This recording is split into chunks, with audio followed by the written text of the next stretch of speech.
नमस्कार।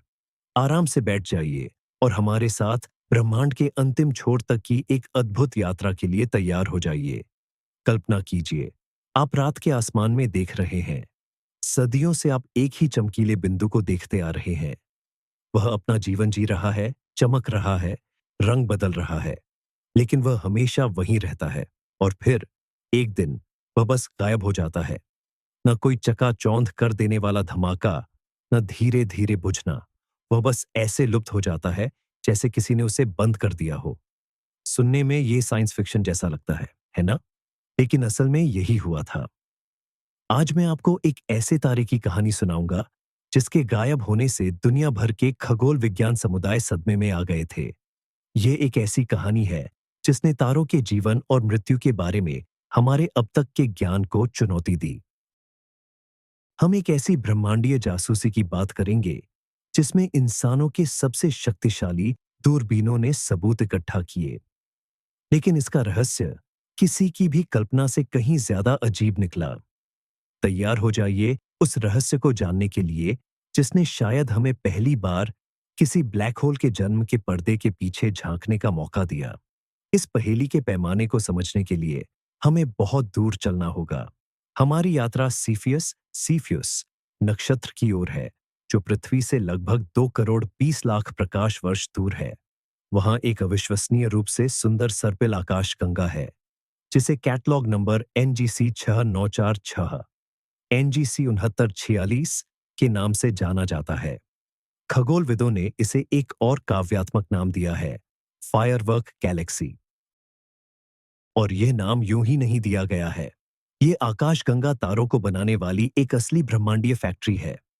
इसमें सुपरनोवा विस्फोट हमारे मिल्की वे आकाशगंगा की तुलना में लगभग 10 गुना ज्यादा होते हैं। इसलिए ये लगातार निगरानी में रहती है। वैज्ञानिक उम्मीद कर रहे थे कि वे एक तारे को उसके भव्य अंत, एक सुपरनोवा विस्फोट के दौरान पकड़ लेंगे। और साल 2007 में एक खास चीज ने उनका ध्यान खींचा। यह एक विशाल तारा था, एक नीला सुपरजायंट, ब्लू सुपरजायंट, जो हमारे सूर्य से लगभग 25 गुना ज्यादा विशाल था। यह चमकीला, गर्म था और सभी संकेतों के अनुसार अपने विकास के अंतिम चरण में था। इसे N6946-BH1 N6946-B-H1 नाम दिया गया। वैज्ञानिकों को पूरा यकीन था, बस अब वे एक भव्य ब्रह्मांडीय तमाशे के गवाह बनने वाले हैं। वे एक ऐसे धमाके का इंतजार कर रहे थे जो कुछ देर के लिए आकाशगंगा के लाखों अन्य तारों की रोशनी को भी फीका कर देता। लेकिन इसके बाद जो हुआ वह किसी भी मौजूदा सिद्धांत में फिट नहीं बैठता था। तो कहानी की शुरुआत हुई साल 2007 में। ओहायो स्टेट यूनिवर्सिटी के क्रिस्टोफर कोहानेक की अगुवाई में खगोल वैज्ञानिकों की एक टीम फायरवर्क्स गैलेक्सी पर लगातार नजर बनाए हुए थी। उनका मकसद था सुपरनोवा की तलाश करना। एरिजोना में स्थापित लार्ज बाइनोकुलर टेलीस्कोप LBT का इस्तेमाल करते हुए वे ऐसी तारों को खोज रहे थे जिनकी चमक अचानक बढ़ जाती है, जो किसी बड़े अंत या विस्फोट का सीधा संकेत होता है। इसी दौरान उनका ध्यान हमारी इस हीरोइन तारे की ओर गया, जिसे बाद में N6946-BH1 नाम दिया गया। पहले की आर्काइवल तस्वीरों में यह सिर्फ कई धुंधले बिंदुओं में से एक थी, लेकिन 2009 में कुछ अजीब हुआ। तारे की चमक तेजी से बढ़ने लगी। महज कुछ ही महीनों में यह हमारे सूर्य से 10 लाख गुना से भी ज्यादा चमकदार हो गई। खगोल वैज्ञानिकों के लिए यह एक अलार्म का संकेत था और साथ ही अविश्वसनीय सौभाग्य भी। उन्होंने अनुमान लगाया कि वे तारे की तथाकथित मौत से पहले की पीड़ा, प्री डेथ एगनी को देख रहे हैं। यह व्यवहार उन विशाल तारों में आम है जो अस्थिर होकर अंतिम पतन, फाइनल कोलैप्स से पहले अपनी बाहरी परतों को फेंक देते हैं। यह प्रक्रिया वैसी ही है जैसे कोई ज्वालामुखी किसी बड़े विस्फोट से पहले गड़गड़ाता है और राख उगलता है। वैज्ञानिक उत्साहित थे। उन्होंने इस दुर्लभ घटना के हर पहलू को रिकॉर्ड करने के लिए हबल स्पेस टेलीस्कोप समेत अपने सभी उपलब्ध उपकरणों को इस तारे पर साध दिया। उन्हें उम्मीद थी कि चमक के इस छोटे मगर जबरदस्त दौर के बाद एक भयंकर सुपरनोवा विस्फोट होगा जिसका अध्ययन वे आने वाले कई सालों तक कर सकेंगे। 22 मिलियन प्रकाश वर्ष दूर चल रहे इस ब्रह्मांडीय नाटक के अंजाम का इंतजार करते हुए पूरी वैज्ञानिक दुनिया ने अपनी सांसें थाम ली थीं। आइए अब इस तारे के बारे में जरा और करीब से जानते हैं। यह एक नीला अति विशाल तारा ब्लू सुपरजायंट था। ये ब्रह्मांड के सबसे गर्म, सबसे चमकीले और सबसे भारी तारों में से एक होते हैं। इनका जीवन बहुत छोटा और तूफानी होता है। जहां हमारा सूर्य लगभग 10 अरब साल तक रहेगा, वहीं इन विशालकाय तारों की उम्र बस कुछ ही लाख सालों की होती है। ये अपना नाभिकीय ईंधन, न्यूक्लियर फ्यूल, अविश्वसनीय गति से जलाते हैं। अनुमान है कि हमारा यह तारा सूर्य से लगभग 25 गुना अधिक भारी था। कल्पना कीजिए, यह जलते हुए प्लाज्मा का एक ऐसा विशाल गोला था जिसके अंदर पृथ्वी जैसे लाखों ग्रह समा सकते थे। इसकी सतह का तापमान हजारों डिग्री सेल्सियस तक पहुंच जाता था। यही वजह थी कि इसका रंग विशिष्ट रूप से नीलापन लिए हुए सफेद ब्लूइश व्हाइट पर था। साल 2009 में जो चमक दर्ज की गई थी, वह असल में पदार्थ का एक बहुत बड़ा विशाल उत्सर्जन था। तारे ने शाब्दिक रूप से अपनी बाहरी परत, आउटर शेल, का एक हिस्सा अंतरिक्ष में फेंक दिया था। यह घटना पूरी तरह से अनूठी नहीं थी। खगोलविदों को ऐसे कई और उदाहरणों के बारे में पता है, जिन्हें छद्म तारे, इम्पोस्टर स्टार्स या नकली सुपरनोवा कहा जाता है। हमारी अपनी आकाशगंगा में ईटा कैरिने इसका सबसे प्रसिद्ध उदाहरण है, जिसने 19वीं सदी में इसी तरह के एक बड़े उथल-पुथल का अनुभव किया था। आमतौर पर ऐसे उत्सर्जन के बाद तारा थोड़ा शांत हो जाता है, उसकी चमक कम हो जाती है, लेकिन वह नष्ट नहीं होता, बल्कि वह अगले, संभवतः अंतिम चरण के लिए तैयारी करता रहता है। वैज्ञानिकों को N6946 BH1, N6946 BH1 से भी ठीक इसी तरह के नतीजे की उम्मीद थी। वे लगातार निगरानी कर रहे थे, यह मानते हुए कि तारे ने बस थोड़ी भाप निकाल दी है और अब यह पूरी तरह से फटने से पहले अपनी सामान्य स्थिति में वापस आ जाएगा। लेकिन उस तारे ने उनके लिए एक ऐसा आश्चर्य तैयार रखा था, जिसने तारों के विकास, स्टेलर एवोल्यूशन के बारे में उनकी अब तक की सभी धारणाओं को पूरी तरह से बदल दिया। किसी ने कल्पना भी नहीं की थी कि यह अंत की शुरुआत नहीं, बल्कि खुद अंत था। अवलोकन जारी रहे। साल दर साल बीतते गए। खगोलविद धैर्यपूर्वक इंतजार कर रहे थे। 2010, 2011, 2012, 2009 में अपनी तेज चमक के बाद वह तारा धीरे धीरे धुंधला होने लगा। यह पूरी तरह से सिद्धांत के अनुरूप था। बाहर निकली गैस और धूल की परत फैल रही थी और ठंडी हो रही थी, और वस्तु की चमक धीरे धीरे कम होती जा रही थी। सब कुछ योजना के मुताबिक चल रहा था। वैज्ञानिक तारे से आने वाले प्रकाश के स्पेक्ट्रम का विश्लेषण कर रहे थे, ताकि वे बाहर निकले हुए पदार्थ की रासायनिक संरचना और उसके फैलाव की गति को समझ सकें। ये आंकड़े विशाल तारों के विनाश से ठीक पहले की अवस्था का मॉडल बनाने के लिए अमूल्य थे। हबल या एलबीटी टेलीस्कोप से मिला हर नया नजारा इस पूरी तस्वीर में नए विवरण जोड़ रहा था।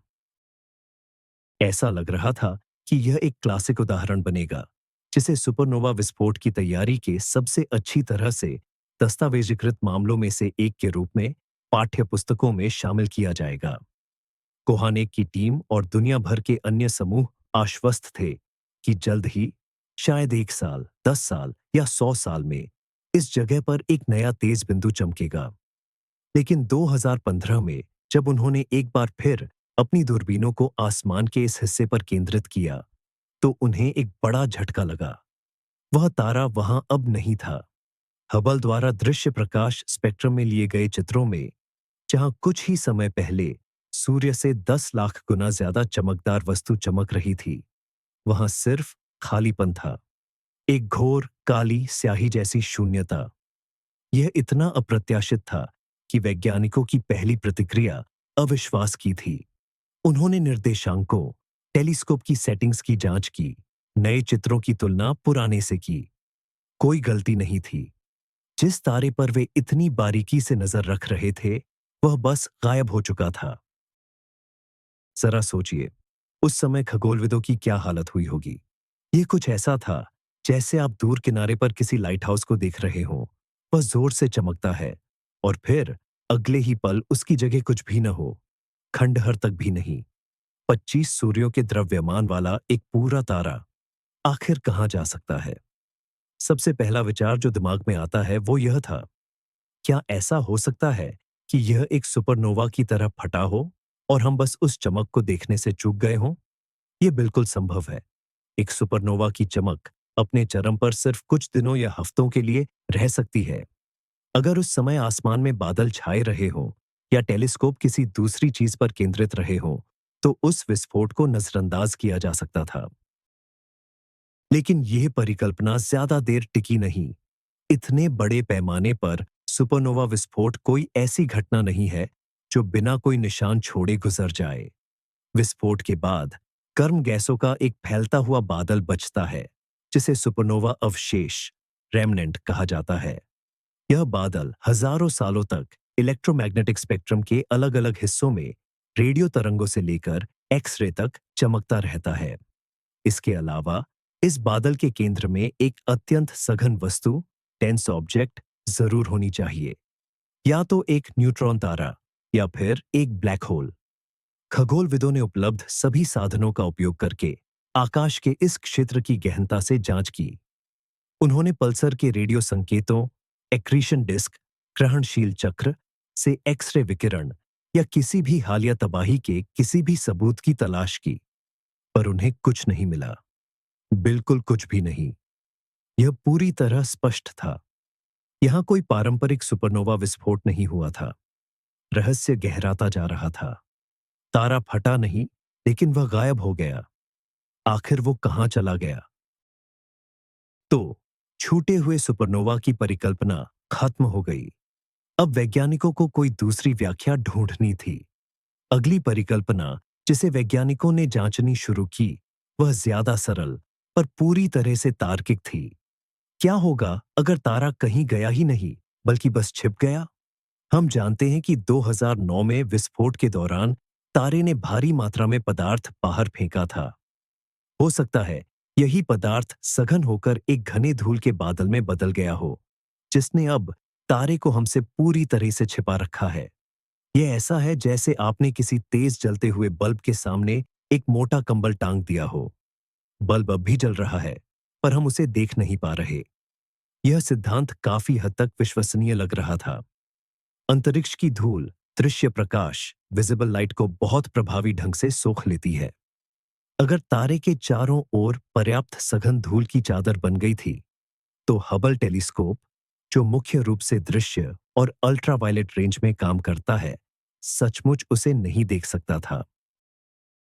लेकिन इस परिकल्पना में एक ऐसी कमजोरी थी जिसकी जांच की जा सकती थी। दरअसल धूल जब तारे के प्रकाश को सोखती है, तो वह खुद गर्म हो जाती है और इंफ्रारेड यानी अवरक्त रेंज में विकिरण करना शुरू कर देती है। यह एक प्रकार का ऊष्मीय विकिरण है।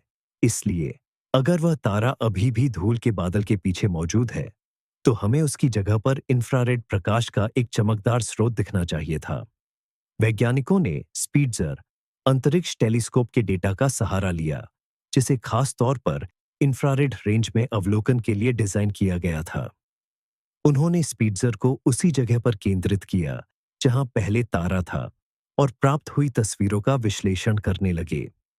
और जो कुछ उन्होंने देखा, उसने सवालों को और बढ़ा दिया। स्पीट्जर टेलीस्कोप से मिले अवलोकन के नतीजे हैरान कर देने वाले थे। जिस जगह से वह तारा गायब हुआ था, वहां सचमुच में इंफ्रारेड विकिरण का एक स्रोत मिला। लगा, बस मिल गई पहेली की कुंजी। तारा शायद धूल के पीछे छिपा हुआ है। लेकिन बात इतनी सीधी नहीं थी। जब खगोलविदों ने इस इंफ्रारेड स्रोत की चमक का विश्लेषण किया, तो उन्हें एहसास हुआ कि यह बहुत ज्यादा मंद था। यह उससे कहीं ज्यादा मंद था जितना इसे होना चाहिए था यदि धूल के पर्दे के पीछे अब भी चमकने वाला कोई नीला सुपरजायंट तारा छिपा होता। इंफ्रारेड रेंज में उत्सर्जित हो रही ऊर्जा 25 सूर्य के द्रव्यमान वाले तारे की उपस्थिति को समझाने के लिए अपर्याप्त थी। यह ऐसा था जैसे आप घने पर्दे के पीछे से एक शक्तिशाली सर्चलाइट की रोशनी देखने की उम्मीद कर रहे हो, लेकिन आपको सिर्फ एक मोमबत्ती की हल्की टिमटिमाहट मिले। इसका मतलब था कि धूल के ग्रहण वाली परिकल्पना भी पूरी तरह से काम नहीं कर रही थी। हाँ, 2009 की चमक के बचे हुए अवशेष के तौर पर कुछ धूल तो वहां हो सकती थी, लेकिन तारा कम से कम अपने पुराने स्वरूप में उसके पीछे नहीं था। वैज्ञानिक समुदाय एक गहरे गतिरोध में फंस गया। सभी सामान्य स्पष्टीकरण असफल रहे। तारा न तो फटा था और न ही वह बस छिपा था। वह वास्तव में गायब हो गया था। अपने पीछे सिर्फ एक कमजोर, धीरे धीरे खत्म होती हुई थर्मल गूंज छोड़ गया था। एकदम नए, क्रांतिकारी विचार की तलाश करनी थी, और ऐसा विचार मिल गया। दशकों पहले ही सिद्धांतकारों ने इसकी भविष्यवाणी कर दी थी, लेकिन उस समय तक इसके कोई अवलोकन संबंधी प्रमाण नहीं मिले थे। यह थी विफल सुपरनोवा की अवधारणा। आखिर ये असफल सुपरनोवा क्या होता है? इसे समझने के लिए आइए पहले याद करें कि एक सामान्य सुपरनोवा विस्फोट कैसे होता है। एक विशालकाय तारे के कोर में जीवन भर नाभिकीय संलयन, न्यूक्लियर फ्यूजन की क्रियाएं चलती रहती हैं।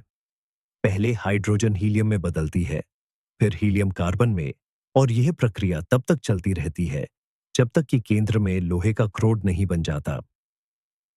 लोहा तारकीय नाभिकीय संश्लेषण, स्टेलर न्यूक्लियोसिंथेसिस का अंतिम उत्पाद होता है। जब लोहा संलयित होता है तो ऊर्जा उत्पन्न होने के बजाय वह अवशोषित होने लगती है। बस इसी क्षण तारे के केंद्र में मौजूद थर्मोन्यूक्लियर भट्टी बंद हो जाती है। अब तक क्रोड से निकलने वाले विकिरण दबाव, रेडिएशन प्रेशर ने जिस गुरुत्वाकर्षण को संतुलित किया हुआ था, वह हावी हो जाता है। क्रोड अपने ही भार से तेजी से सिकुड़ने लगता है। इस प्रक्रिया को गुरुत्वीय संकुचन, ग्रेविटेशनल कोलैप्स कहते हैं, और यह सेकंड के कुछ हिस्सों में ही हो जाता है। तारे की बाहरी परतें प्रकाश की गति के लगभग एक चौथाई वेग से केंद्र की ओर दौड़ती हैं। जब ये परतें अति सघन, अल्ट्रा डेंस और सिकुड़े हुए क्रोड से टकराती हैं, तो एक जबरदस्त आघात तरंग, शॉकवेव उत्पन्न होती है। क्रोड से निकले न्यूट्रिनोज के प्रवाह से यह तरंग और भी शक्तिशाली हो जाती है। यह बाहर की ओर फैलती है, तारे को एक शानदार विस्फोट में टुकड़ों में फाड़ देती है। यही है टाइप 2 सुपरनोवा। हम एक तेज रोशनी देखते हैं और तारे की जगह या तो एक न्यूट्रॉन तारा बचता है, या फिर अगर उसका द्रव्यमान बहुत ज्यादा था तो एक ब्लैक होल। लेकिन क्या होगा अगर यह आघात तरंग तारे को फाड़ने के लिए काफी मजबूत न हो? क्या होगा अगर गुरुत्वाकर्षण अंतिम और अपरिवर्तनीय रूप से विजयी हो जाए? असफल सुपरनोवा की परिकल्पना का मूल सार ठीक इसी बात में निहित है। विफल सुपरनोवा सिद्धांत के अनुसार कुछ विशेष परिस्थितियों में, खासकर अत्यधिक विशाल तारों के साथ, वह शॉकवेव, आघात तरंग जो विस्फोट शुरू करने वाली थी, बहुत ही कमजोर पड़ जाती है। यह बनती तो है और बाहर की ओर निकलना शुरू भी करती है, लेकिन तारे की ऊपरी परतों के अथाह गुरुत्वाकर्षण को पार नहीं कर पाती। तारे को टुकड़ों में बिखेरने के बजाय यह तरंग धीमी पड़ जाती है और वापस केंद्र, क्रोड की ओर गिर जाती है। और तब कुछ अचंभित कर देने वाला होता है। इसके बाद गुरुत्वाकर्षण पतन, ग्रेविटेशनल कोलैप्स को कोई भी नहीं रोक सकता। तारे का पूरा द्रव्यमान, उसकी वे बाहरी परतें जिन्हें अंतरिक्ष में फेंक दिया जाना चाहिए था, वे केंद्र की ओर तेजी से भागती हैं और बस अपने ही घटना क्षितिज, इवेंट होराइजन के नीचे समा जाती है। तारा किसी तेज विस्फोट की अवस्था को पार किए बिना सीधे ब्लैक होल में कोलैप्स जाता है। बाहर से देखने वाले किसी भी प्रेक्षक के लिए यह ठीक वैसा ही दिखता है जैसा हमने देखा। वह तारा जो कुछ पल पहले आसमान में था, बस अचानक गायब हो जाता है। इसमें कोई विस्फोट नहीं होता, बल्कि यह संकुचित होकर भीतर समा जाता है। यह प्रक्रिया पूरी तरह से शांत नहीं होती। कोलैप्स के दौरान और पदार्थ के ब्लैक होल की ओर गिरने के समय भारी मात्रा में ऊर्जा निकलती है, लेकिन यह ऊर्जा प्रकाश के रूप में नहीं, बल्कि न्यूट्रिनो के रूप में होती है। ये बेहद छोटे, लगभग द्रव्यमान रहित कण होते हैं जो पदार्थ के साथ बहुत कम क्रिया करते हैं। साथ ही गायब होने से ठीक पहले तारे को अपनी बाहरी परत का कुछ हिस्सा बाहर जरूर फेंकना चाहिए। ये एक तरह से अंतिम सांस लेने जैसा होता है। यह पूरा परिदृश्य खगोलविदों द्वारा देखे गए N660046BH1, N6946BH1 मामले के साथ आश्चर्यजनक रूप से मेल खाता था। आइए एक बार फिर इस विफल सुपरनोवा, फेल्ड सुपरनोवा के सिद्धांत के साथ तथ्यों का मिलान करते हैं। पहला तथ्य, हमारे पास लगभग 25 सूर्य द्रव्यमान का एक बहुत विशाल तारा था। सिद्धांत के अनुसार ऐसे ही विशाल तारे सीधे ब्लैक होल में समा सकते हैं। इससे कम द्रव्यमान वाले तारे आमतौर पर सामान्य सुपरनोवा के रूप में फट जाते हैं। दूसरा तथ्य, साल 2009 में हमने एक जबरदस्त चमक देखी जब तारे ने अपनी बाहरी परत का एक हिस्सा झटक दिया था। इसे उस अंतिम सांस के रूप में समझा जा सकता है जो किसी अंतिम कोलैप्स से पहले आती है। तारा गुमनामी में जाने से पहले अपने अतिरिक्त भार को कम कर रहा था। तीसरा तथ्य, इसके बाद वह तारा दृश्य श्रेणी विजिबल रेंज से पूरी तरह गायब हो गया। यह उस स्थिति के लिए एकदम सही है जहां तारे का सारा पदार्थ ब्लैक होल के घटना क्षितिज इवेंट होराइजन के नीचे गिर जाता है। चौथा तथ्य, हमें न तो सुपरनोवा का कोई बड़ा चमकीला विस्फोट मिला और न ही कोई निहारिका के रूप में उसका अवशेष। यह शास्त्रीय विस्फोट के विरुद्ध एक मुख्य प्रमाण है। पांचवां और सबसे महत्वपूर्ण तथ्य, तारे की जगह पर हमें अवरक्त विकिरण इंफ्रारेड रेडिएशन का एक हल्का स्रोत मिला। ये कहां से आया? असफल सुपरनोवा के मॉडल के अनुसार 2009 में उत्सर्जित हुआ पदार्थ लगातार फैल रहा है और ठंडा हो रहा है। इसके अलावा नवजात ब्लैक होल की ओर गिरने वाले पदार्थ का एक छोटा हिस्सा एक छोटी गर्म अक्रीशन डिस्क बना सकता है जिससे भी इंफ्रारेड रेंज में विकिरण उत्सर्जित होता है। समय के साथ इस स्रोत को धुंधला और ठंडा होते जाना चाहिए और इसका विकिरण लंबी तरंग दैर्ध्य लॉन्गर वेवलेंथ्स यानी रेडियो रेंज की ओर खिसक जाना चाहिए। बाद के अवलोकनों ने ठीक यही पुष्टि की। इंफ्रारेड स्रोत वास्तव में धीरे धीरे कमजोर होता गया। सारे सबूत एक ही दिशा में इशारा कर रहे थे। ऐसा लग रहा था कि खगोलविदों ने इतिहास में पहली बार एक ब्लैक होल के जन्म को अपनी आंखों से देखा है। यदि यह खोज अंतिम रूप से पुष्टि हो जाती है तो ब्रह्मांड की हमारी समझ के लिए इसका बहुत विशाल महत्व है। सबसे पहले यह एक पुरानी समस्या को हल करता है जिसे लापता सुपरनोवा की समस्या के रूप में जाना जाता है।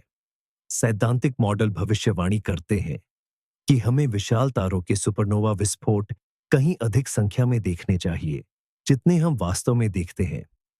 खगोलविद लंबे समय से सोच रहे थे कि ये तारे कहां गायब हो जाते हैं। असफल सुपरनोवा की परिकल्पना एक शानदार जवाब देती है। उनका एक बड़ा हिस्सा, संभवतः सभी विशाल तारों का 30% तक विस्फोट नहीं करता बल्कि चुपचाप ब्लैक होल में ढह जाता है। वे विदाई की आतिशबाजी किए बिना बस हमारे आसमान से ओझल हो जाते हैं।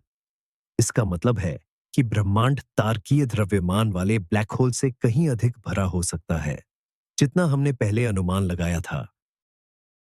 ये अदृश्य वस्तुएं आकाशगंगाओं में घूमती रहती हैं और हमें उनके अस्तित्व का तब तक पता नहीं चलता जब तक वे संयोगवश खुद को प्रकट नहीं कर देती।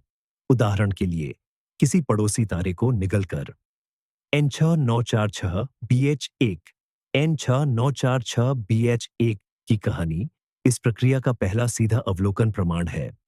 यह अंतरिक्ष में सबसे चरम घटनाओं के अध्ययन के लिए एक बिल्कुल नई खिड़की खोलती है। हम अब विशाल तारों की मृत्यु को केवल एक ही परिदृश्य, एक चमकदार विस्फोट के रूप में नहीं देख सकते।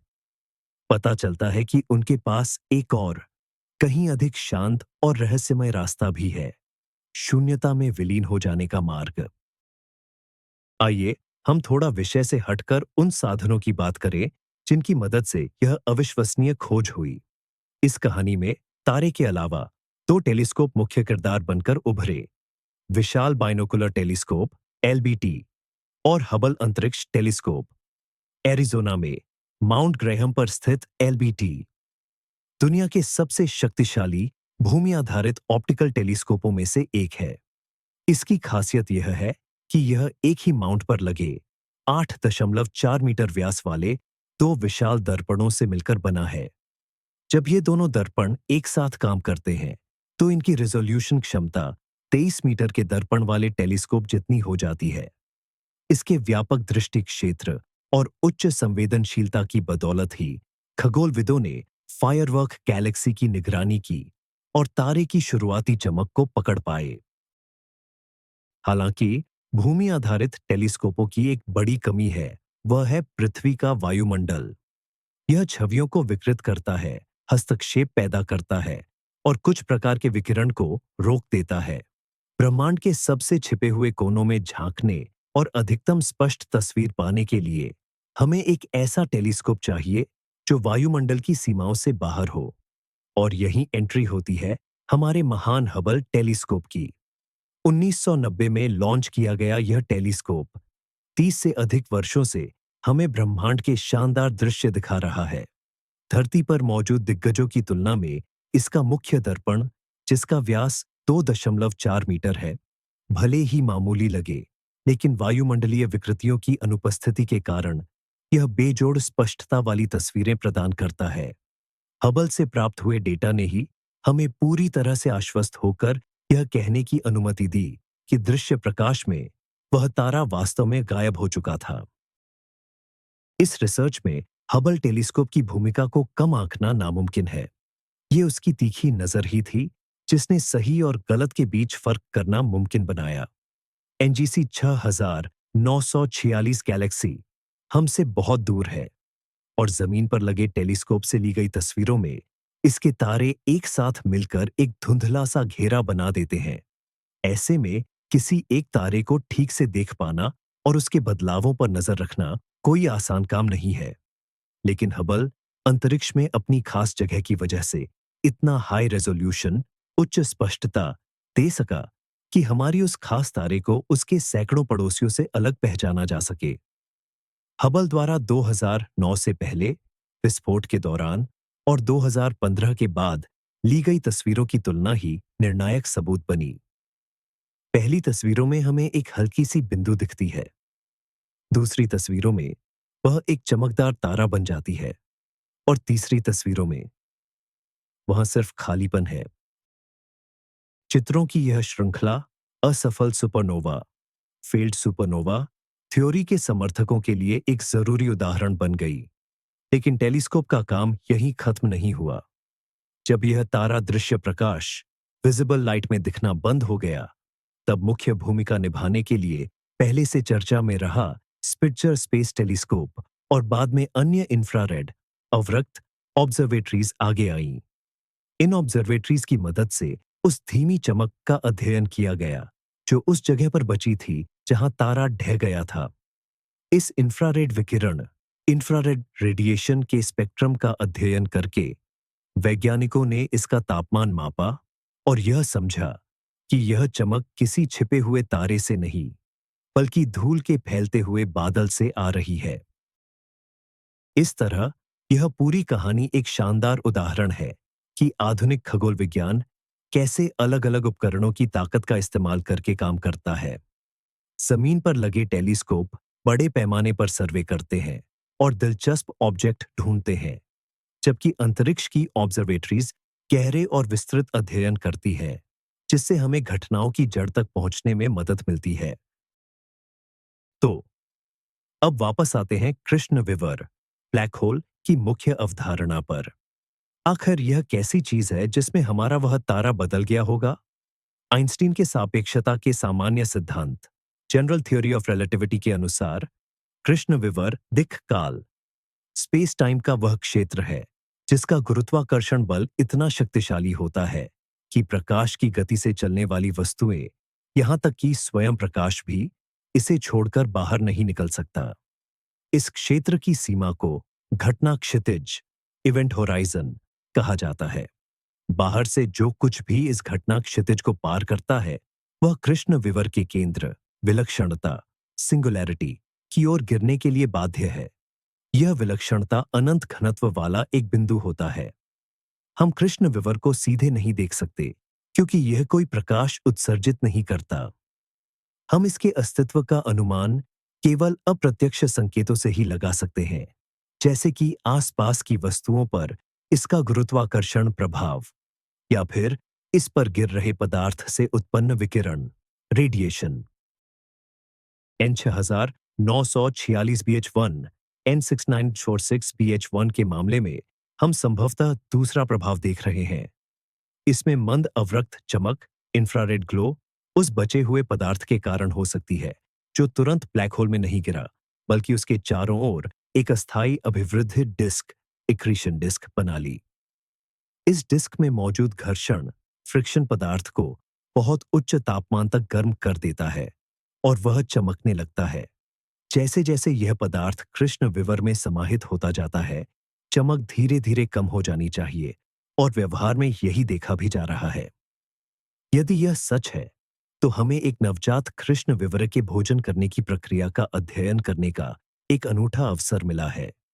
ये हमें इस बारे में अमूल्य जानकारी देता है कि ये रहस्यमय वस्तुएं अपने अस्तित्व के शुरुआती क्षणों में अपने आसपास के वातावरण के साथ कैसे तालमेल बिठाती है। हमें यह समझना जरूरी है कि भले ही आज असफल सुपरनोवा की परिकल्पना ही तारे के गायब होने का सबसे प्रमुख और मान्य स्पष्टीकरण हो, फिर भी यह अभी सिर्फ एक परिकल्पना ही है। विज्ञान कोई अंतिम सत्य नहीं है, यह एक निरंतर चलने वाली प्रक्रिया है। हमेशा यह संभावना बनी रहती है कि हम पहेली के किसी महत्वपूर्ण हिस्से को नजरअंदाज कर रहे हों और शायद इसका कोई और भी ज्यादा अनोखा, एक्सोटिक स्पष्टीकरण मौजूद हो। इसके वैकल्पिक कारण क्या हो सकते हैं? एक विकल्प, हालांकि इसकी संभावना कम है, यह है कि हमने तारकीय परिवर्तनशीलता, स्टेलर वेरिएबिलिटी के एक बिल्कुल नए, हमारे लिए अज्ञात प्रकार को देखा होगा। हो सकता है कि तारा पूरी तरह से गायब न हुआ हो, बल्कि यह किसी ऐसे अत्यधिक धुंधले और लंबे समय तक चलने वाले चरण में चला गया हो जिसे हम वर्तमान भौतिकी के नियमों से समझा नहीं सकते। एक और भी ज्यादा विलक्षण विचार तथाकथित थॉर्न-जिटकोव वस्तु, थॉर्न-जिटकोव ऑब्जेक्ट्स से जुड़ा है। यह तारों का एक काल्पनिक प्रकार है, एक लाल दानव, रेड जायंट या महादानव, सुपर जायंट, जिसके केंद्र में सामान्य कोर के बजाय एक न्यूट्रॉन तारा मौजूद होता है। ऐसे तारे अस्थिर हो सकते हैं और अपने जीवन के अंत में ये बिना किसी तेज रोशनी वाली चमक या विस्फोट के ढह सकते हैं। हालांकि एन 6946 BH1, एन 6946 BH1 के देखे गए लक्षण इस मॉडल के साथ बहुत अच्छी तरह से मेल नहीं खाते हैं। इसलिए फिलहाल असफल सुपरनोवा ही सबसे सरल और तार्किक स्पष्टीकरण बना हुआ है जो सभी मौजूदा डेटा से मेल खाता है। वैज्ञानिक आकाश के इस हिस्से पर लगातार नजर रखे हुए हैं, इस उम्मीद में कि उन्हें कोई नया डेटा मिलेगा जो या तो इस सिद्धांत की पूरी तरह से पुष्टि कर देगा या फिर हमें और भी ज्यादा साहसी और नई खोज करने के लिए प्रेरित करेगा। आइए इस प्रक्रिया को एक विशाल पैमाने पर देखें। एक ऐसा तारा जिसका द्रव्यमान सूर्य से 25 गुना ज्यादा है, वह सिकुड़कर एक ऐसे पिंड में बदल जाता है जिसके घटना क्षितिज, इवेंट होराइजन का दायरा महज 75 किलोमीटर है। जरा कल्पना कीजिए, 25 सूर्यों का पूरा द्रव्यमान एक छोटे से शहर के आकार के गोले में समाया हुआ है। ऐसे पिंड के पास घनत्व और गुरुत्वाकर्षण अकल्पनीय स्तर तक पहुंच जाते हैं। जो कोई भी ब्लैक होल के अंदर गिर रहा होता है, उसके लिए समय धीमा हो जाता है, जबकि बाहर खड़े एक पर्यवेक्षक, ऑब्जर्वर के लिए वह घटना क्षितिज पर रुक जाता है। यह प्रक्रिया, जो तारे के लिए कुछ ही पल की होती है, हमारे दृष्टिकोण से अनंत काल तक फैली रहती है। हम कभी नहीं देख पाएंगे कि पदार्थ का आखिरी अणु उस घटना क्षितिज को पार कर रहा है। हम बस इतना देखेंगे कि उस अणु की छवि, इमेज, जम जाती है, लाल पड़ने लगती है और अंततः हमारी नजरों से ओझल हो जाती है। यह सापेक्षता के सिद्धांत, थियोरी ऑफ रिलेटिविटी, के सबसे हैरतअंगेज विरोधाभासों में से एक है। एन 6946-BH1 का विलुप्त हो जाना महज एक खगोलीय अवलोकन, एस्ट्रोनॉमिकल ऑब्जर्वेशन नहीं है। यह भौतिकी के मौलिक नियमों के सबसे चरम एक्सट्रीम अभिव्यक्तियों में काम करने का प्रदर्शन है। यह इस बात की पुष्टि करता है कि 100 साल पहले किए गए आइंस्टीन के सिद्धांत की सबसे साहसी भविष्यवाणियां भी वास्तविक ब्रह्मांड में सच साबित हो रही हैं। ऐसी घटनाओं का अध्ययन करके हम सिर्फ तारों के बारे में और नहीं जान रहे हैं, हम अपने ब्रह्मांड की नींव को ही परख रहे हैं, उन क्षेत्रों में झांक रहे हैं जहां अंतरिक्ष, समय और पदार्थ, स्पेस, टाइम एंड मैटर की हमारी परिचित अवधारणाएं अपना अर्थ खो देती है। इस घटना से जुड़ा एक अहम सवाल यह है कि भारी तत्वों, हैवी एलिमेंट्स का क्या होता है। हम हमेशा से मानते आए हैं कि लोहे से भारी जितने भी तत्व हैं, जिनसे हम और हमारा ग्रह बना है, वे सभी सुपरनोवा विस्फोटों में ही बनते हैं। विस्फोट के दौरान अत्यधिक तापमान और दबाव पैदा होते हैं, जो परमाणु नाभिकों, एटॉमिक न्यूक्लियाई को न्यूट्रॉन सोखने की अनुमति देते हैं और उन्हें सोना, प्लेटिनम, यूरेनियम और अन्य भारी तत्वों में बदल देते हैं। फिर ये तत्व पूरी आकाशगंगा में फैल जाते हैं और नई तारों और ग्रहों के निर्माण के लिए कच्चा माल बन जाते हैं। लेकिन अगर बड़े पैमाने पर तारे विस्फोटित होने के बजाय सीधे ब्लैक होल में ढह जाते हैं, तो ब्रह्मांड के रासायनिक विकास, केमिकल एवोल्यूशन पर इसका क्या असर पड़ता है? इसका मतलब यह हुआ कि उस तारे के भीतर बने सभी भारी तत्व ब्लैक होल के इवेंट होराइजन के नीचे हमेशा के लिए कैद हो जाते हैं। वे कभी भी अंतरतारकीय माध्यम, इंटरस्टेलर मीडियम में नहीं पहुंच पाते और न ही तारों की नई पीढ़ियों के निर्माण में हिस्सा ले पाते हैं। इसका सीधा मतलब है कि आकाशगंगाओं के रासायनिक विकास के मॉडलों पर शायद हमें फिर से विचार करना पड़ेगा। हो सकता है कि भारी तत्वों से ब्रह्मांड को समृद्ध करने में सुपरनोवा के योगदान को हमने बढ़ा चढ़ाकर आंका हो। खगोलविदों को अब अन्य स्रोतों की तलाश करनी होगी, जैसे कि न्यूट्रॉन तारों का विलय, मर्जर्स, क्योंकि हालिया अवलोकन बताते हैं कि ये भी सोना और प्लेटिनम बनाने की शक्तिशाली फैक्ट्रियां हैं। इस तरह एक गायब होते हुए तारे का सिर्फ एक अवलोकन खगोल भौतिकी, एस्ट्रोफिजिक्स के अलग-अलग क्षेत्रों में पुनर्विचार की एक पूरी श्रृंखला शुरू कर देता है। यह ठीक वैसा ही है जैसे हमें कोई अजीब सा पत्थर मिल जाए, जो भूवैज्ञानिकों, जियोलॉजिस्ट्स को एक पूरी पर्वत श्रृंखला के निर्माण के इतिहास को फिर से समझने पर मजबूर कर दे। तो आइए, अब हम घटनाओं के घटनाक्रम पर वापस चलते हैं और उसे पूरी सटीकता से समझने की कोशिश करते हैं, ताकि आप इस खोज के पूरे नाटकीयता को महसूस कर सकें। तो 2001 से पहले के संग्रहित आर्काइव तस्वीरों में हमारी उस जगह पर एक तारा दिखाई देता था।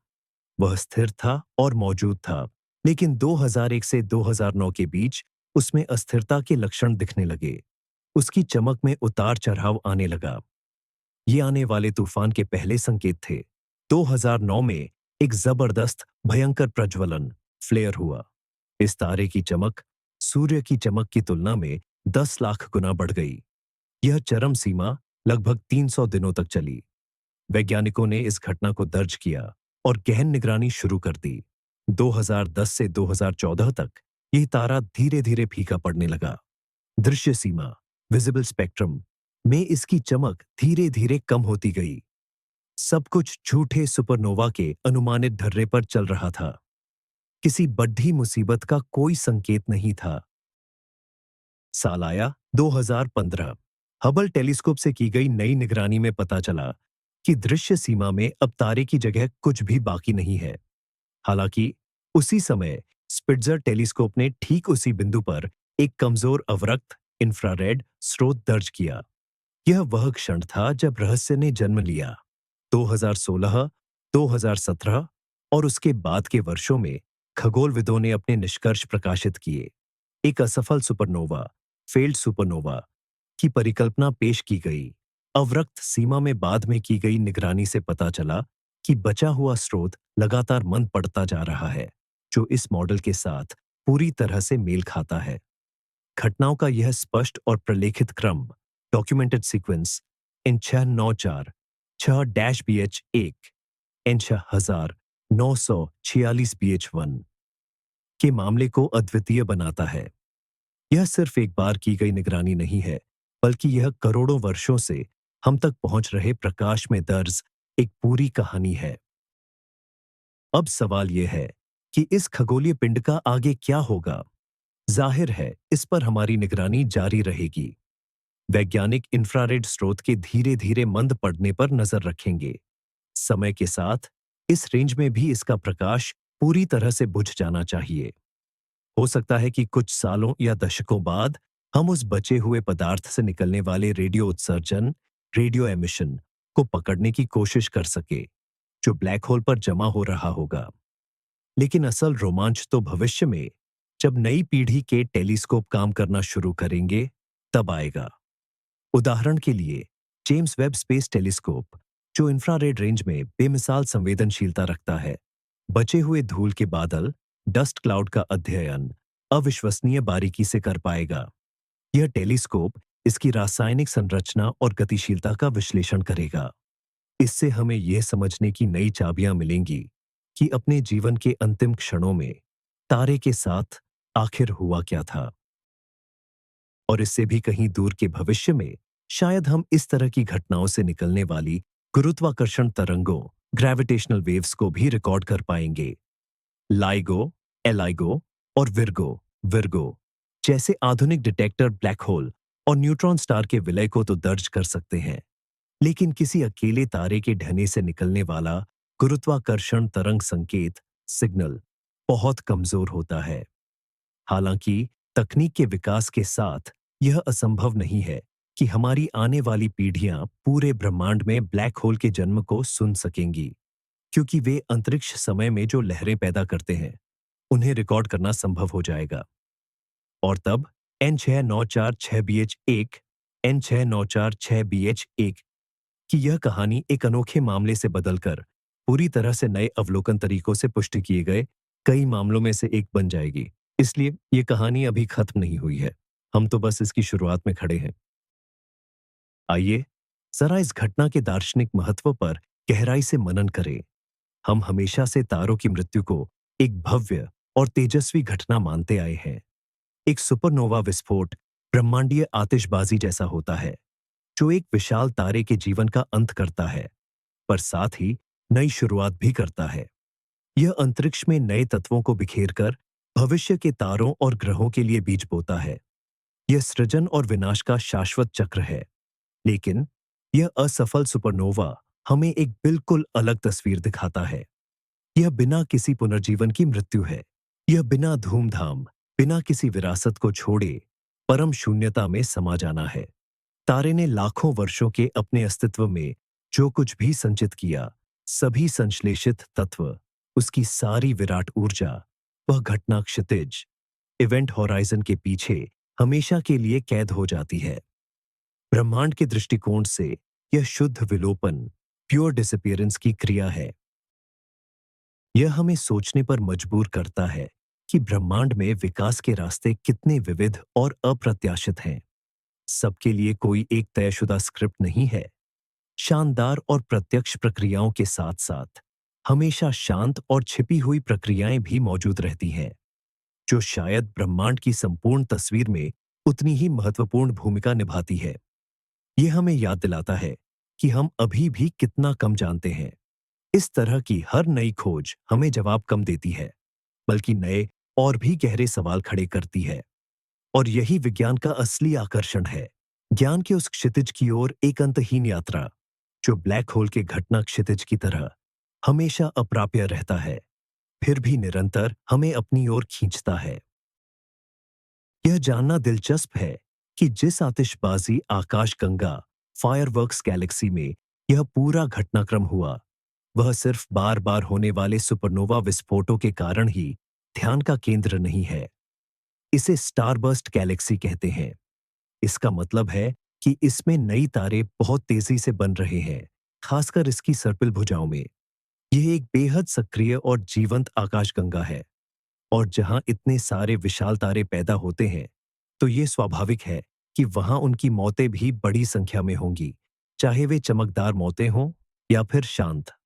संभव है कि एनजीसी 6946 BH1, एनजीसी 6946 BH1 कि यह घटना तो सिर्फ हिमखंड का ऊपरी सिरा हो। ऐसी कितनी ही विलुप्तियां इस आकाशगंगा और दूसरी आकाशगंगाओं में हुई होंगी जिन्हें हम नहीं देख पाए, क्योंकि हमने किसी खास तारे की घटना से पहले और बाद में निगरानी नहीं की थी। आखिरकार ऐसे गायब होने को रिकॉर्ड करने के लिए हमें उच्च रेजोल्यूशन वाली पुरानी तस्वीरें चाहिए और फिर सालों बाद दोबारा उसका निरीक्षण करना पड़ता है। इसमें बहुत ज्यादा संसाधनों और धैर्य की जरूरत होती है। जिस प्रोजेक्ट के तहत यह खोज हुई, उसका उद्देश्य ही व्यवस्थित, दीर्घकालिक निगरानी, सिस्टमैटिक मॉनिटरिंग करना था। और इसकी सफलता दर्शाती है कि ऐसे लंबी अवधि के अवलोकन कार्यक्रम कितने जरूरी हैं।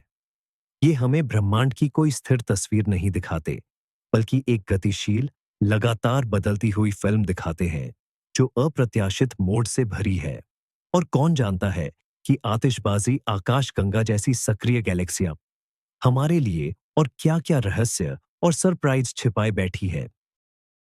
शायद आपके मन में यह सवाल आया हो कि क्या ऐसा ही कुछ हमारे सूरज के साथ हो सकता है? क्या हम एक दिन उठे और उसे आसमान में न देखें?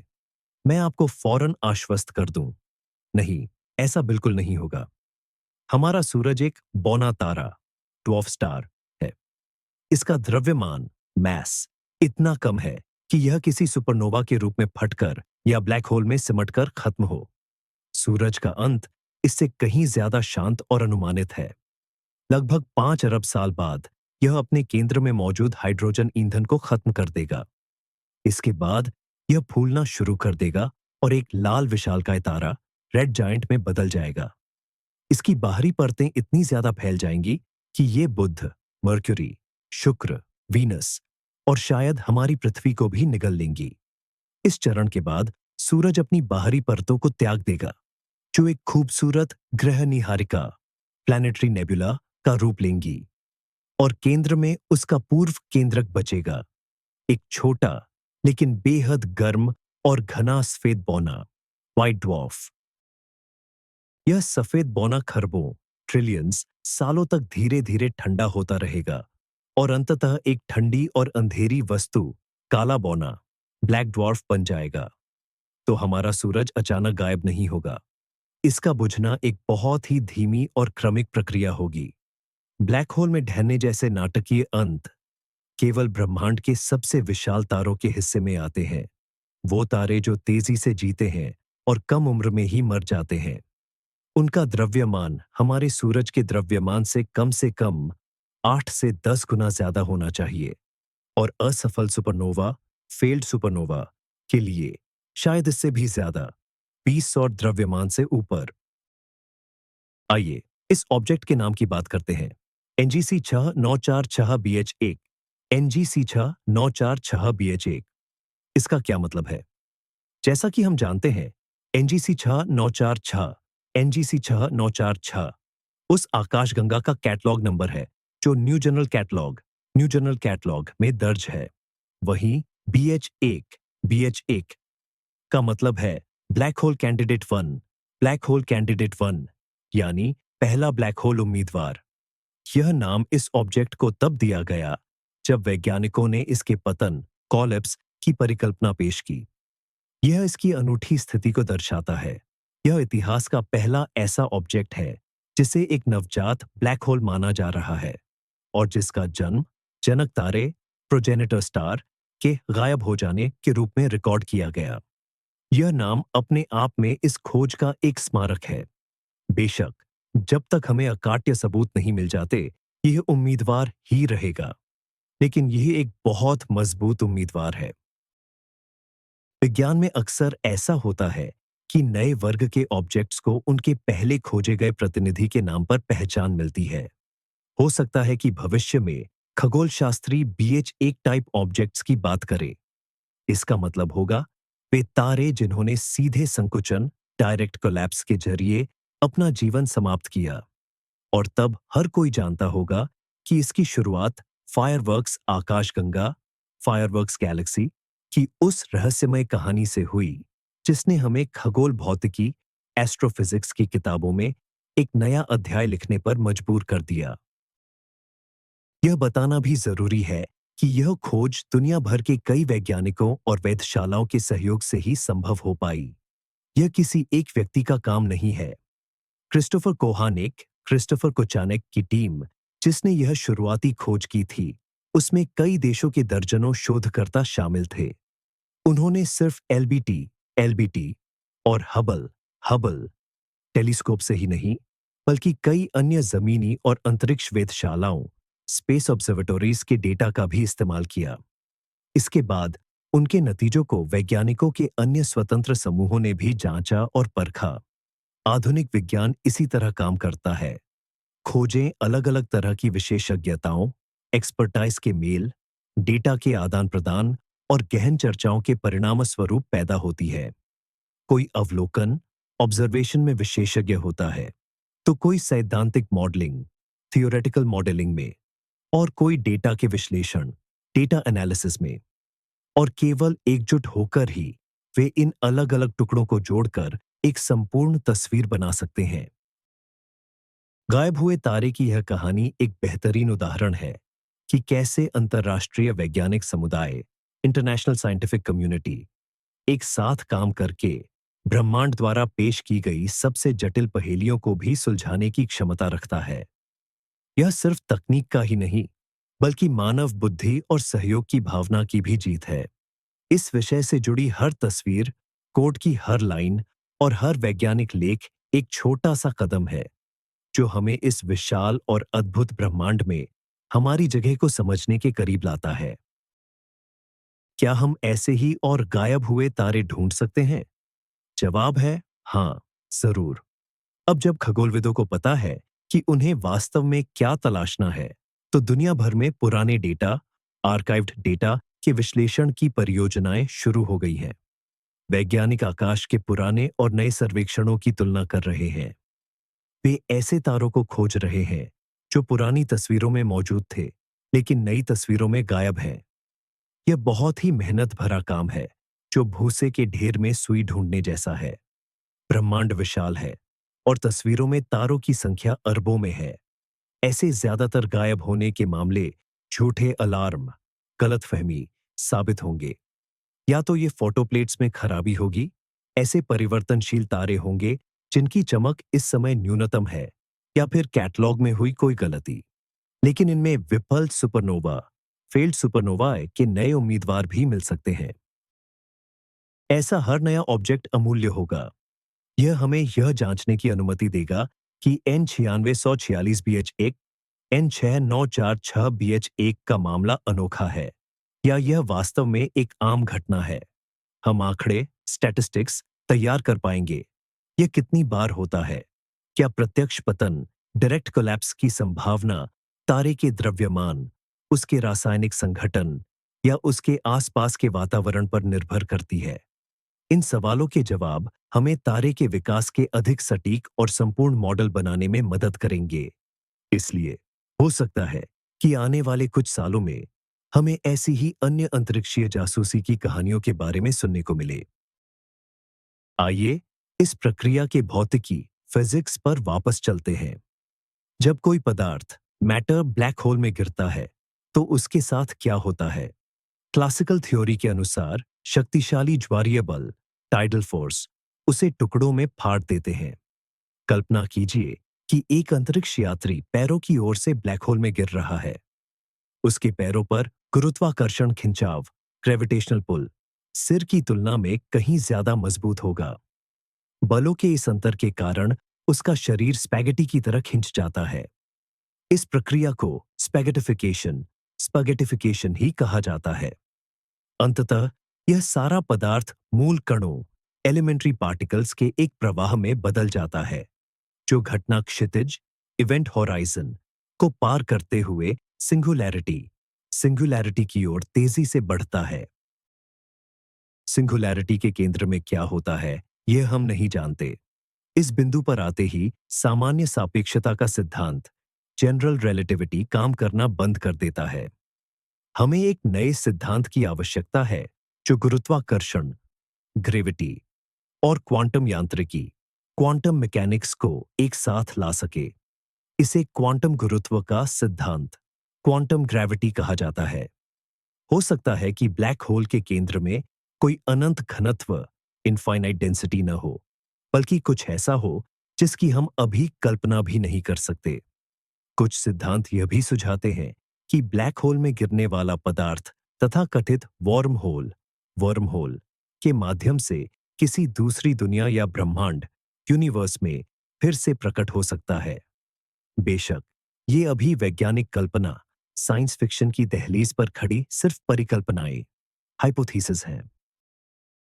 लेकिन फायरवर्क्स गैलेक्सी में नवजात ब्लैक होल जैसी वस्तुओं का अध्ययन करके हम वह डेटा जुटा रहे हैं जो भविष्य में हमारी पीढ़ियों को थ्योरी ऑफ एवरीथिंग बनाने और वास्तविकता की प्रकृति के बारे में सबसे मौलिक प्रश्नों का उत्तर देने में मदद कर सकता है।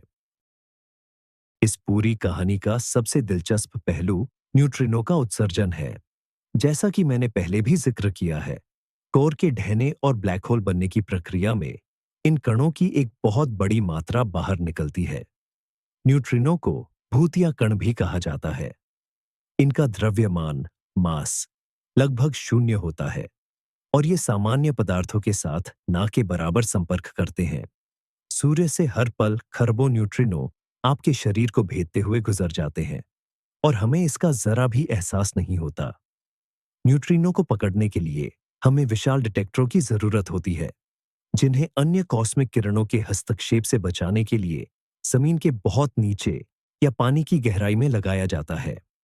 जब तारे N6946 BH1 का पतन हुआ था, तो इससे न्यूट्रिनो का एक बहुत तेज लेकिन छोटा विस्फोट, बर्स्ट, उत्पन्न होना चाहिए था। दुख की बात यह है कि 2015 में हम संभवतः इसे रिकॉर्ड नहीं कर पाए। इसका पहला कारण है 22 मिलियन प्रकाश वर्ष की दूरी बहुत ज्यादा होती है और धरती तक पहुंचने तक न्यूट्रिनो का प्रवाह बहुत ही कमजोर हो गया होगा। और दूसरा, हो सकता है कि हमारे डिटेक्टर इतने संवेदनशील, सेंसिटिव न रहे हों कि वे इस कमजोर सिग्नल को बाकी शोर, नॉइस के बीच से अलग कर पाते। लेकिन यह आने वाले भविष्य का लक्ष्य है। अगर हम ऐसी बड़ी घटनाओं से न्यूट्रिनो के विस्फोटों को पहचानना सीख लेते हैं, तो यह हमें ब्रह्मांड का अध्ययन करने का एक एकदम नया तरीका देगा। हम उन प्रक्रियाओं को देख पाएंगे जो सितारों के केंद्र में गहराई से छिपी हुई है, जहां तक सामान्य टेलीस्कोप नहीं पहुंच सकते। यह खगोल विज्ञान में एक वास्तविक क्रांति साबित होगी, जो टेलीस्कोप के आविष्कार या गुरुत्वाकर्षण तरंगों की खोज के बराबर मानी जा सकती है। जरा इस बात पर गौर कीजिए, इस तारे का प्रकाश हम तक पहुंचने में 22 मिलियन साल लगे हैं। जिस खगोलीय घटना को हमने 2015 में देखा, वह असल में 22 मिलियन साल पहले घटी थी। उस समय पृथ्वी पर आदि मानव का विकास बस शुरू ही हो रहा था और हमारे महाद्वीपों की बनावट बिल्कुल भिन्न थी। जब यह प्रकाश अंतराकाश में यात्रा कर रहा था, तब हमारी पृथ्वी पर कई हिमयुग, आइस एजेस बदले, मानव सभ्यता का उदय और विकास हुआ। हमने पहिए का आविष्कार किया, पिरामिड बनाए, भौतिकी के नियम खोजे और अंत में हमने ऐसी दूरबीनें बना ली जो इन प्राचीन फोटोन को पकड़ डीडीडीएच सके। और इस बात में कुछ अद्भुत है। खगोल विज्ञान, एस्ट्रोनॉमी एक टाइम मशीन है। यह हमें अतीत में झांकने और उन घटनाओं का साक्षी बनने का मौका देती है जो हमारे अस्तित्व में आने से बहुत पहले घटित हुई थी। विलुप्त हो चुके उस तारे की कहानी गहन अतीत का एक संदेश है जो अब जाकर हम तक पहुंचा है, ताकि वह हमें ब्रह्मांड को नियंत्रित करने वाले नियमों के बारे में कुछ नया और महत्वपूर्ण बता सके। और कौन जानता है कि ऐसे कितने ही संदेश इस वक्त ब्रह्मांड के अलग अलग कोनों से हमारी तरफ आ रहे हैं, जिनमें अन्य महान रहस्यों के हल छिपे हैं। हमें बस इंतजार करना है और आसमान में ध्यान से देखते रहना है। आइए इस दृश्य को कल्पना की नजरों से देखते हैं। हमारे सामने एक विशालकाय, स्पंदित होता हुआ नीला तारा है। इसकी सतह पर जैसे उबाल आ रहा है, जहां से गर्म गैस के बवंडर अंतरिक्ष में निकल रहे हैं। इसके गर्भ में अंतिम नाभिकीय अभिक्रियाएं हो रही हैं। अचानक इसका क्रोध सिकुड़ता है। यह तारा किसी जीवित इकाई की तरह जोर से कांप उठता है। पदार्थ का एक शक्तिशाली उछाल अंतरिक्ष में चला जाता है। यही वह चमक है जो हमें दिखाई देती है। लेकिन यह तो बस एक प्रस्तावना है। तारे का अधिकांश द्रव्यमान अब भीतर की ओर खुद पर ही गिरना शुरू कर देता है।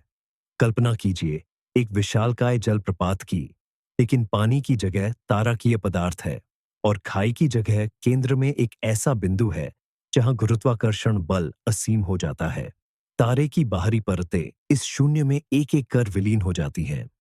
प्रकाश का जो गोला कभी यह तारा था, वह तेजी से सिकुड़ता है, जब तक कि एक बिंदु में सिमटकर पूरी तरह बुझ नहीं जाता।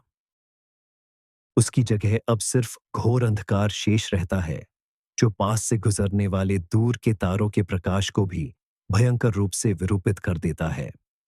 इस कालिख के चारों ओर तारे के मरने से पहले निकले अवशेष पदार्थ का एक धुंधला छल्ला चक्कर लगाता है।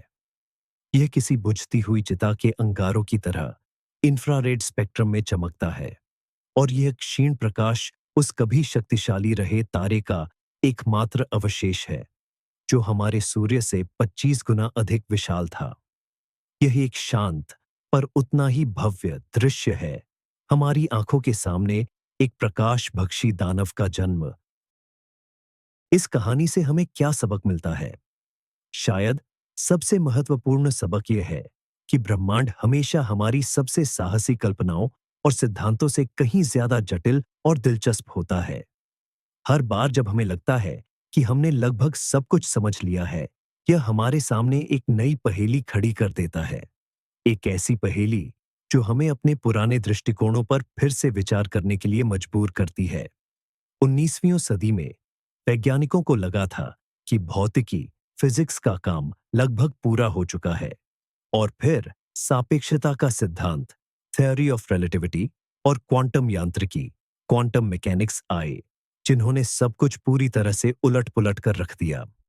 20वीं सदी के अंत में हमें लगा कि हम सितारों के जीवन चक्र को अच्छी तरह से समझते हैं और फिर N9646 BH1 N6946 BH1 की कहानी सामने आई, जिसने यह दर्शाया कि हम घटनाओं के एक पूरे वर्ग, क्लास को अनदेखा कर रहे थे। यह हमें विनम्रता और जिज्ञासा सिखाता है। हमें हमेशा इस बात के लिए तैयार रहना चाहिए कि हमारा सबसे स्थापित और पुराना ज्ञान भी अधूरा या शायद गलत भी हो सकता है और हमें हमेशा अपने भीतर उस बचपन वाली जिज्ञासा को जिंदा रखना चाहिए, जो हमें क्यों और क्या होगा अगर जैसे सवाल पूछने पर मजबूर करती है। यही जिज्ञासा विज्ञान को आगे बढ़ाती है, एक सुलझे हुए रहस्य से दूसरे और भी गहरे तथा रोमांचक रहस्य की ओर। और गायब हुए तारे की यह कहानी इसका सबसे बेहतरीन प्रमाण है। तो आइए एक बार फिर इस ब्रह्मांडीय जासूसी कहानी के मुख्य बिंदुओं पर नजर डालते हैं। पहला सुराग, एक विशाल तारा जिसका द्रव्यमान, वजन हमारे सूर्य से लगभग 25 गुना अधिक था और जो अपने जीवन के अंतिम चरण में था। दूसरा सुराग, सन 2009 में एक जबरदस्त चमक या विस्फोट, जिसे शुरू में एक सुपरनोवा का अग्रदूत या संकेत माना गया था। तीसरा सुराग, 2015 आते आते ये तारा दृश्यमान रेंज में पूरी तरह से गायब हो चुका था। चौथा सुराग, किसी भी सुपरनोवा विस्फोट के कोई संकेत नहीं थे, न तो कोई अवशेष निहारिका, रेमनेंट नेबुला और न ही कोई एक्स-रे या रेडियो उत्सर्जन।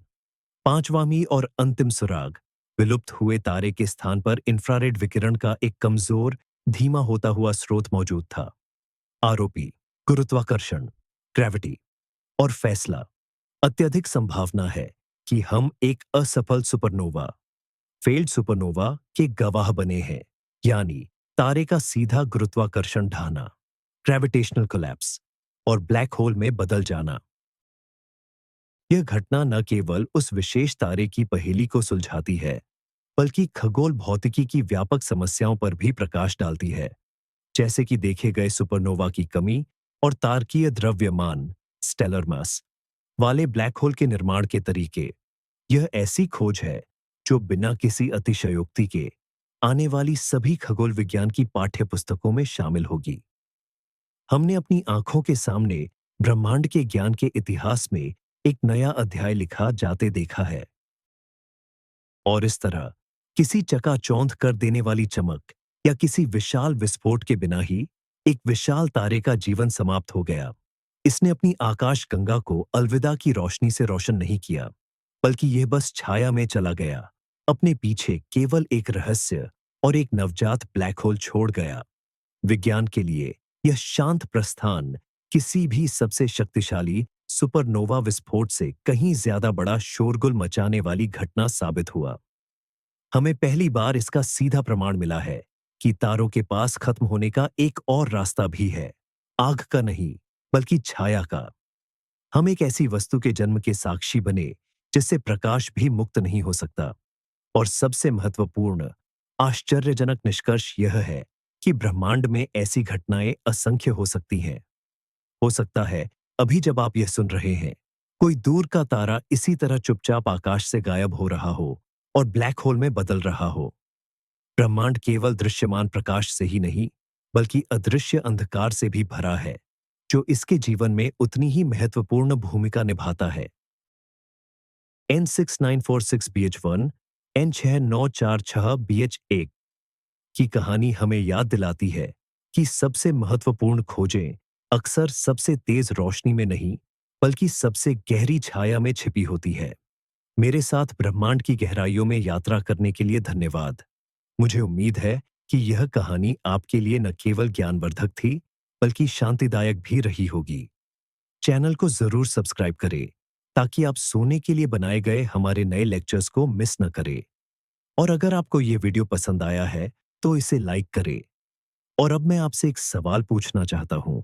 आपको क्या लगता है, ब्रह्मांड हमसे और कौन से ऐसे रहस्य छिपा रहा है जो हमारी पाठ्यपुस्तकों को फिर से लिख सकते हैं? अपने विचार कमेंट्स में साझा करें। शुभ रात्रि।